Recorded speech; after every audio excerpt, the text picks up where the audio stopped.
뉴스니슈 3부입니다. 1월 취업자 수가 전년 같은 기간 대비 19,000명 증가한 것으로 나타났습니다. 다만 실업자는 120만 명을 넘어 19년 만에 가장 많은 것으로 집계됐습니다. 김평정 기자입니다.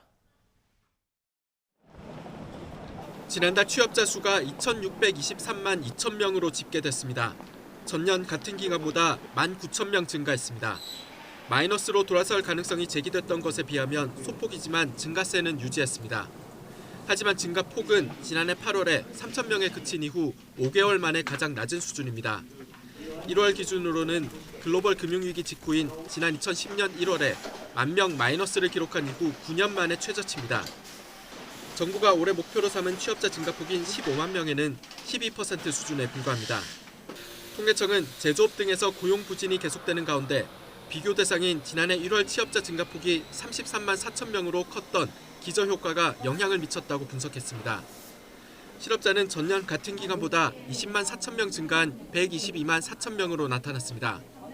같은 달 기준으로 지난 2000년에 123만 2천 명을 기록한 이후 19년 만에 가장 많았습니다. 실업률은 4.5%로 역시 전년 같은 기간보다 0.8%포인트 올랐습니다. 15살에서 29살 사이 청년층의 실업률은 8.9%로 전년 같은 기간보다 0.2%포인트 증가했고 취업 준비생 등도 합한 청년층의 확장 실업률은 23.2%로 1.4%포인트 상승했습니다. YTN 김평정입니다. 지역경제 활성화를 위한 6번째 현장 방문 일정으로 부산을 찾은 문재인 대통령은 부산을 4차 산업혁명 기술을 선도하는 스마트시티로 만들겠다고 밝혔습니다. 대한민국의 경제가 추격형 경제에서 선도형 경제로 도약하는 발판을 마련하겠다고 강조했는데요. 직접 들어보시죠.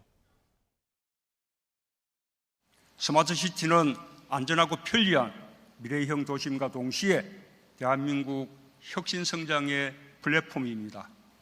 자율주행 자동차, 헬스케어, 신재생 에너지를 비롯한 4차 산업혁명 선도 기술을 일상에서 체감할 수 있기 때문에 각 나라의 융복합 신기술 경연장이 되고 있습니다. 정부의 목표와 의지는 명확합니다. 부산시와 세종시를 세계에서 가장 앞서 나가는 스마트시티로 조성하는 것입니다. 부산과 세종의 시범도시가 성공하면 도시 구상, 계획, 설계, 시공, 운영의 전 과정을 포괄하는 선도 모델로 해외 진출을 추진해 나갈 것입니다. 부산과 세종이 세계 최고의 스마트시티로 성공하면 대한민국 경제는 선도형 경제로 일어날 수 있습니다. 음주운전을 하다가 윤창호 씨를 치어 숨지게 한 가해 운전자에게 법원이 징역 6년형을 선고했습니다.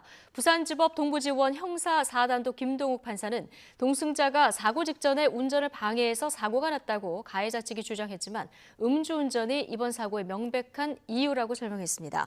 또 사고 피해가 심각하고 유족이 엄벌을 요구하고 있는 데다 음주운전을 엄벌하라는 사회적 합의가 이미 무르익어 대법원 양형 기준을 넘어서는 중형을 선고했다고 말했습니다. 가해자 모 씨는 지난해 9월 부산 해운대 미포 오거리에서 건널목에 서 있던 윤 씨와 윤 씨 친구 배모 씨를 치어 윤 씨를 숨지게 하고 배 씨를 다치게 한 혐의로 재판에 넘겨졌습니다. 김태우 전 수사관이 제기한 우윤근 주 러시아 대사의 금품 수수 의혹을 서울중앙지방검찰청이 맡아 수사합니다. 서울동부지방검찰청은 부동산 개발업체 대표 장모 씨가 우 대사를 제3자 뇌물수수 혐의 등으로 고소한 사건과 우 대사가 장 씨를 맞고소한 사건을 서울중앙지검으로 넘겼습니다. 검찰은 서울중앙지검에서 관련 사건을 맡았던 점 등을 고려했다고 설명했습니다. 앞서 장 씨는 지난 2009년 우 대사 측에 조카의 대기업 취업 청탁과 함께 1,000만 원을 건넸다면서 지난달 검찰에 고소장을 냈습니다.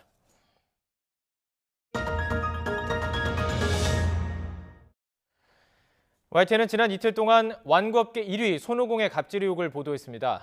손오공의 전방위적인 압박을 받은 신생업체 대표는 이 피해 내용을 공정거래위원회에 신고했습니다. YTN 보도 이후 용기를 냈다면서 의리라고 해서 당하고만 있지 않겠다고 말했습니다. 김우준 기자가 보도합니다. 장난감 업계의 대부가 되겠다는 꿈을 갖고 완구업에 야심차게 뛰어든 이모 씨. 하지만 손오공의 갑질에 눌려 물건 한 번 제대로 팔지 못하고 사업까지 접게 됐습니다. 손실액만 20억. 결국 이 씨는 손오공을 공정거래법 위반 혐의로 신고했습니다.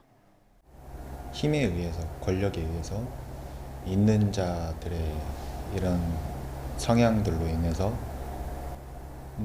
거기에 눌려서 나가지 못한 거, 판매를 하지 못한 거, 그게 가장 억울한 거죠. 공정거래법 23조에 따르면 자기의 지위를 이용해 부당하게 경쟁자를 배제하거나 다른 사업자의 활동을 방해하는 행위는 처벌 대상입니다.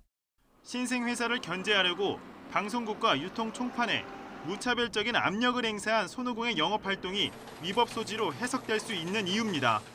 심사를 하고요.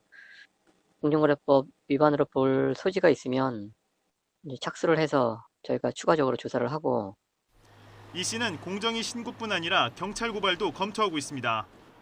손오공 측이 납품업자에게 특허법을 위반한 이 씨에게 소송을 걸어 이겼으니 물건을 받지 말라고 한 거짓말이 명예훼손이 될 수 있기 때문입니다. 문제가 없음에도 불구하고 어떤 우월적 지위를 이용해서 업무를 방해했다라고 할 경우에는 형법상 위계나 위력에 의한 업무방해죄가 성립될 여지가 있기 때문에 사실관계를 확인할 노력이 필요하지 않을까 생각합니다. YTN 취재진을 만난 이후 의도할 수 있다는 걸 보여주겠다며 법적 대응을 결정한 이 씨. 자신과 비슷한 피해자가 더는 나오지 않기를 바랄 뿐입니다. 이제 무너지어서 이 바닥에서, 이 왕국에서 떠난다고 하더라도 정말 혁신적인 아이템을 가지고 이 왕국의 어린이들한테 즐거운 재미를 줄 수 있는 그런 아이템을 가지고 오는 사람들이 있다면 좀 베풀었으면 좋겠습니다. 가진 분들이. YTN 김우준입니다. 과거 2차례 합헌 결정이 내려졌던 사형제도에 대해서 이번에는 천주교계에서 위헌 여부를 판단해달라면서 헌법 소원을 냈습니다. 22년째 선고는 내려지지만 집행되지 않는 사형제도에 대해서 이번에는 헌재가 어떤 판단을 내릴지 주목됩니다. 조성호 기자의 보도입니다.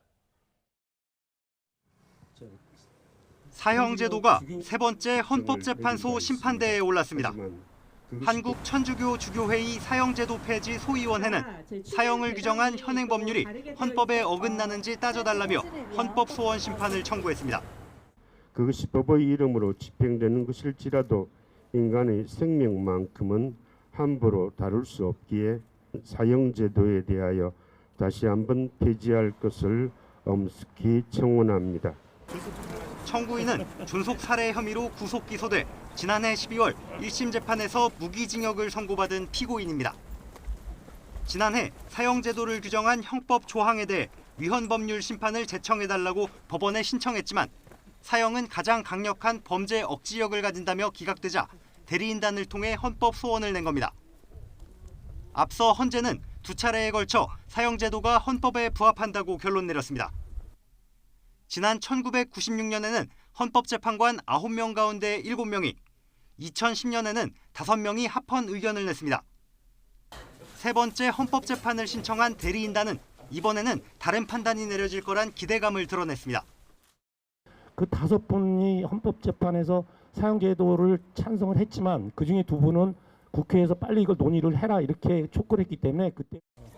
현재 우리나라에서 사형 확정 판결을 받고 복역 중인 사형수는 모두 61명입니다. 1997년 이후 단 한 번도 집행되지 않은 사형제도에 대해 헌재가 어떤 결론을 내릴지 주목됩니다. YTN 조성호입니다. 2월 13일 수요일 뉴스의 뉴스 마치겠습니다. 네, 잠시 뒤 2시에는 노종면의 더 뉴스가 이어집니다. 시청해주신 여러분 고맙습니다.